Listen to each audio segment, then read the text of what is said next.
नमस्कार दोस्तों। आज हम जानेंगे कि एक इंडस्ट्री के कौन कौन से की ड्राइवर्स होते हैं, यानी कौन कौन सी चीज़ें हैं जो इंडस्ट्री पे इम्पैक्ट डाल सकती हैं या फिर कैसे वो इंडस्ट्री ड्राइव होती है उस फैक्टर की वजह से। Each industry has its own specific drivers, study of which gives the analyst an idea of the sector as well as the company under consideration. Let us see below some of the key drivers for the prominent industries in India. तो यहाँ पर हमें कुछ industries के यहाँ पे नाम दे रखे हैं, तो अब हम ये जानेंगे कि उन इंडस्ट्रीज़ के जो की ड्राइवर्स हैं वो कौन कौन से हैं। तो सबसे पहले यहाँ पे इंडस्ट्री है टेलीकॉम इंडस्ट्री।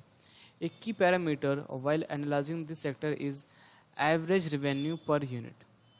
तो अगर आप किसी टेलीकॉम इंडस्ट्री को अगर आप एनालाइज कर रहे हो तो वहाँ पर आपको एवरेज रेवेन्यू पर यूनिट आपको देखना ज़रूरी है।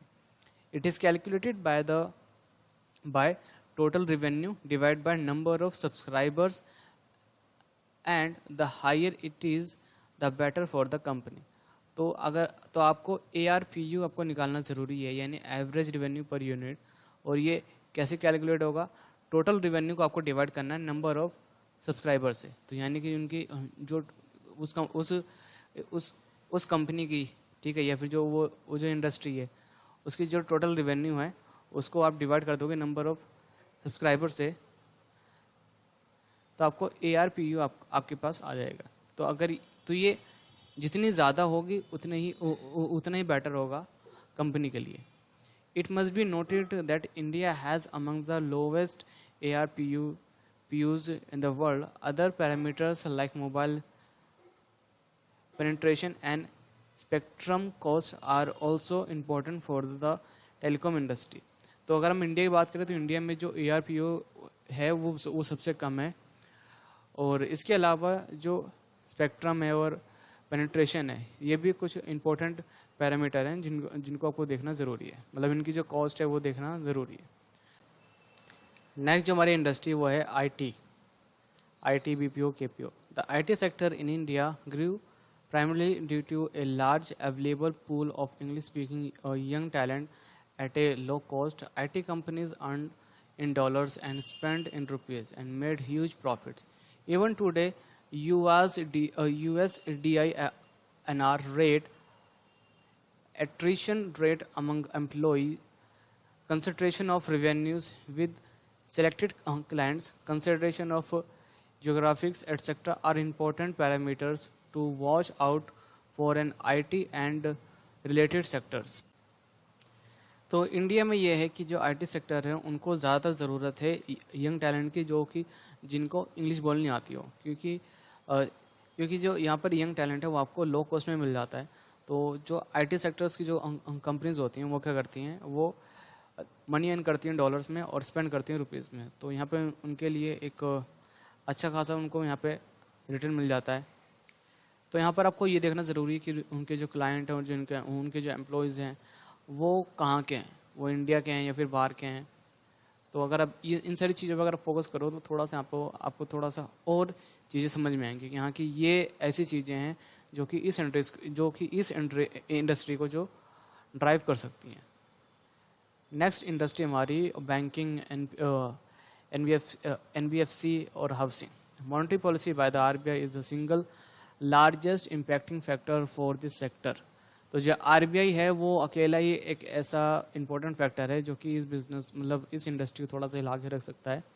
NPA levels, provisioning norms, tight loose regulatory reserves, reserve requirements all impact banks and NBFCs. Typically in a falling interest rate scenario, banks tend to do well due to double impact of falling yields on government securities holdings and larger demand for loans. NPAs also typically are low when interest rates are low, as defaults become less due to affordability of liquidated monthly investments. On the source of fund side, low cost deposits is a determining factor for banks. तो NPA level और कितना provision बनाया जा रहा है, कितना reserve रखा जा रहा है बैंक के पास, और जो रेगुलेटरी है आरबीआई, वो कितना इस सेक्टर को टाइट कर पा रही है, गवर्नमेंट सिक्योरिटीज़ की होल्डिंग्स। तो ये सारी चीज़ें हैं जो कि इस सेक्टर को थोड़ा सा ड्राइव कर सकती हैं। नेक्स्ट सेक्टर है हमारा media sector. Any media company depends upon content, hence a company generating its own content will have an advantage over others. Distribution companies would almost always be under pressure as there is intense competition in the sector, and content providers to media companies would be charging a premium. Television rating points are the most widely tracked indicator in electronic media. A high TRP means more people are watching the show channel, and hence it can get more advertisers and can charge at a higher rate.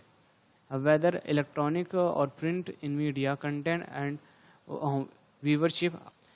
तो इस industry में जो content है वो थोड़ा सा important है, मतलब कि जो मीडिया है वो क्या दिखा रही है लोगों को, और जो टीआरपी है, टीआरपी ये बताती है कि उस पर्टिकुलर चैनल को, ठीक है, कितने लोग ज़्यादा देख रहे हैं। अगर वो टीआरपी जितना ज़्यादा होगी तो उसका मतलब है कि लोग उस चैनल को और ज़्यादा देख रहे हैं, और अगर लोग वहाँ पे उस चैनल को अगर ज़्यादा देख रहे हैं तो वहाँ पे जो एडवर्टाइज़र्स है वो आएंगे, तो वो वहाँ पर मुँह मांगी कीमत देने के लिए वहाँ पे वो तैयार होंगे, तो वहाँ पे जो उनकी जो रेवेन्यू है वो काफ़ी ज़्यादा अच्छी हो सकती है। नेक्स्ट सेक्टर हमारा retail sector. The retail sector so a huge jump in the first decade of the new millennium.